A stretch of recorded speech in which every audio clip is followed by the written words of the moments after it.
Hemos llegado entonces al momento de preguntarnos qué hacer con las partes más difíciles. ¿Cuáles son algunos modos, algunos medios que tenemos para entender bien la palabra de Dios? Y también cuál será la relación entre ciencia y Biblia. Esto vamos a ver en este video. Por eso ahora vamos a recorrer algunas dificultades o algunas dudas y preguntas y trataremos de dar respuesta. La primera es ¿qué hacer con las distintas opiniones de interpretación? A veces hay un mismo pasaje que se puede interpretar de distintas maneras. Por ejemplo, imagínense Jesús que entrega las llaves de su iglesia a Pedro, o que dice, este es mi cuerpo, esta es mi sangre. Los católicos lo interpretamos de una forma y los protestantes lo interpretan de otra forma. Ellos no creen que eso es realmente su cuerpo y su sangre y no creen que realmente Pedro recibió ese primado, esa importancia y esa misión de ser el primer papa. Entonces no reconocen después la autoridad del papa ellos. Entonces, ¿por qué puede haber distintas interpretaciones? Y bueno, porque a veces tenemos que dejarnos hablar por Dios y no querer interpretar la palabra de Dios con nuestra propia interpretación.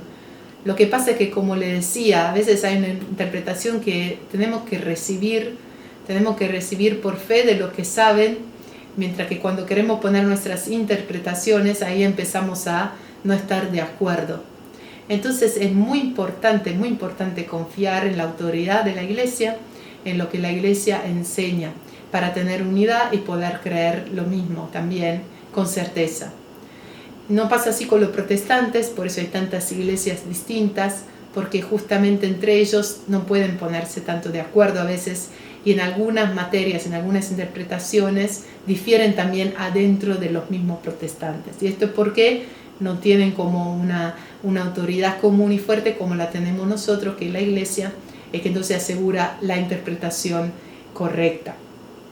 Entonces no podemos interpretar las cosas como nos hagan sentir mejor o como nos parezca mejor, sino que no tenemos que cuestionar la palabra, sino dejarnos cuestionar por ella.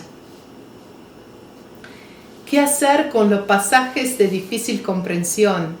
A veces hay criterios que nos pueden ayudar. Por ejemplo, hay pasajes difíciles, como por ejemplo cuando dice que Dios hace el bien y hace también el mal. ¿Qué significa que Dios quiere y hace el mal?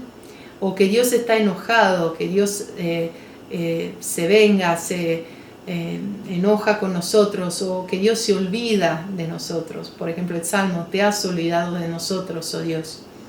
Un primer modo para poder interpretar correctamente estos pasajes difíciles es la condescendencia de Dios. ¿Qué significa condescendencia? Significa que Dios es bueno y sabe que nuestro corazón llega a las cosas de a poco. Imagínense cuando ustedes empiezan en el camino de fe, no es que entienden todo, quizá algunas cosas todavía no les cierran. Y bueno, Dios tiene paciencia y espera para que podamos llegar. Así también hizo con toda la humanidad. A lo largo de la humanidad nos esperó para que podamos llegar. Un ejemplo concreto de eso es la interpretación, por ejemplo, del divorcio, porque se dice que Moisés permitió el divorcio en el Antiguo Testamento, pero Jesús en el Nuevo Testamento dice que no. Pero el mismo Jesús nos comparte por qué. Él dice en Mateo 19:8, Jesús les dijo, es por la dureza de vuestro corazón que Moisés les permitió repudiar a sus mujeres, pero al principio no fue así. Entonces hay como un estándar al cual el Señor sabe que de a poco vamos a tener que llegar. Muchas veces a sus discípulos le dijo, esto ustedes no lo entienden ahora, pero lo entenderán después. Así que bueno, muchas veces estas contradicciones, que se permiten unas cosas antes o se permiten cosas que quizás no son según el Evangelio después, como por ejemplo las guerras en el Antiguo Testamento, bueno, nos hablan de eso, que el corazón del hombre todavía no estaba listo, no podía entender esas cosas. Es Jesús el que viene a llevar a cumplimiento la palabra de Dios. Él es el que puede ponerla en práctica completamente y después en Él también nosotros estamos llamados a eso. Pero también otro criterio para sortear estas dificultades es que Dios, dijimos, realmente respeta el lenguaje humano que se usa, o sea, para que nosotros podamos entenderlo, nos habla el mismo idioma, por así decirlo, humanamente. Entonces, ¿realmente se olvidó Dios de nosotros o más bien es como nosotros percibimos eso en ese momento y lo expresamos así? ¿Te has olvidado Dios de nosotros? O decimos Dios se olvidó. Pero en verdad esto está escrito en la palabra de Dios, pero Dios nunca se olvida. Pero nosotros que a veces tenemos nuestras fallas y vamos y venimos, experimentamos como si Dios se hubiera olvidado de nosotros o como si Dios estuviera enojado con nosotros. Pero más bien nuestra propia experiencia de ese momento de nuestra vida, en quizá nos pasa algo o tenemos momentos difíciles o nos alejamos un poco de la fe, que no experimentamos tanto su cercanía, pero no significa que Dios no esté cerca, más bien somos nosotros los que tenemos que abrirnos y descubrirlo. Pero podemos experimentar así, como que son palabras humanas para expresar un misterio de esa relación personal con Dios que a veces nos pasa en nuestra vida. Pero todo esto son modos que el Señor nos llama para, a través de todo esto nos llama para poder encontrarnos con Él. Cuando experimentamos eso, quizá ese olvido de Dios, o que Dios está lejos, o que quizá a veces algunos experimentan que Dios está enojado, o que permite algo mal, bueno, entonces ahí el Señor nos llama a volver a Él en la fe, a descubrir que no es así, que esa vivencia quizá es más que nosotros tenemos que cambiar algo en esa relación. Así que siempre es una llamada al amor y a la comunión, porque para eso nos creó Dios. Muy bien, ¿qué hacer con los aparentes errores históricos o pequeñas contradicciones? Y bueno, sabemos que toda la escritura es inspirada, pero sabemos, Newman dice que algunas cosas, el cardenal Newman, que algunas cosas han sido hechas de paso. Entonces, que no son relevantes para nuestra salvación. Por ejemplo, que Pablo dejó unos papeles y que los pide que se los traigan, esto es parte de los Hechos de los Apóstoles. Son cosas dichas de paso. Entonces tenemos que entender que en esas cosas también está el límite y el conocimiento humano que es limitado, y también en la historia ese conocimiento se fue desarrollando. No podemos pretender que los primeros autores que escribieron más de 1600 años atrás supieran todo lo que sabemos hoy en día. Pero nunca, nunca, nunca contradicen lo que sirve para nuestra fe, para salvar nuestra alma, para poder ir al cielo, para poder entrar en contacto con Dios. Por último, ¿existe realmente una oposición entre ciencia y Biblia o no?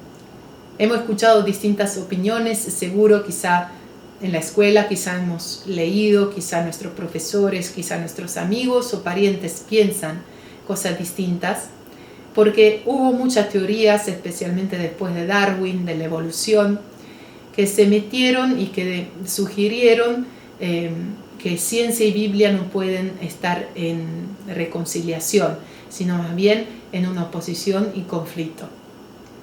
No fue siempre así. Muchas veces hubo mucha colaboración entre ciencia y Biblia.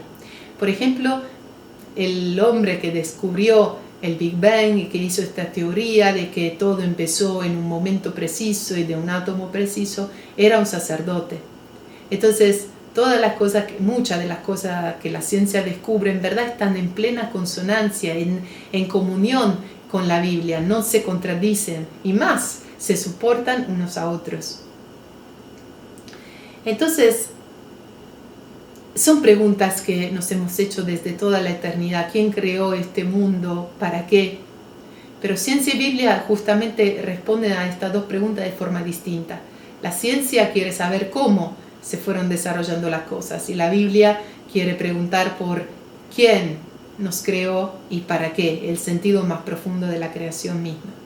La Biblia no es un libro científico, pero hace algunos comentarios y expresa algunas cosas que se reflejan y también a veces condicionan la ciencia, o por lo menos el modo de hacer ciencia, y aún si es posible o no hacer ciencia.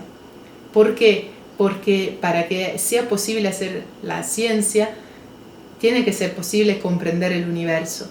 Pero entonces el universo no puede ser fruto de una casualidad, de un desorden, sino que tiene que ser ordenado para poderlo entender, las leyes que hay detrás. Esto es hacer ciencia. Pero entonces si hay leyes, hay una mente atrás que las puso, porque las leyes solo pueden venir de una inteligencia.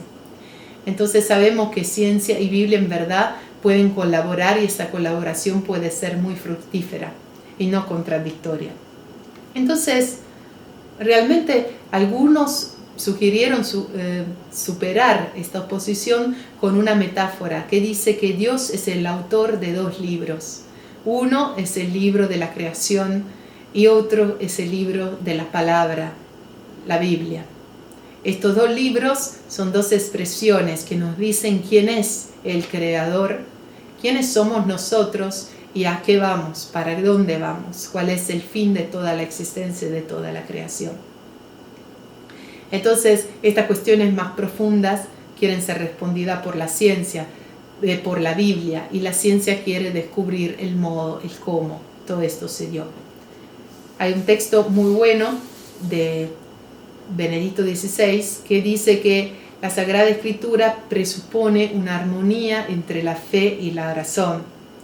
Por una parte se necesita una fe que, manteniendo una relación adecuada con la recta razón, nunca degenera en fideísmo.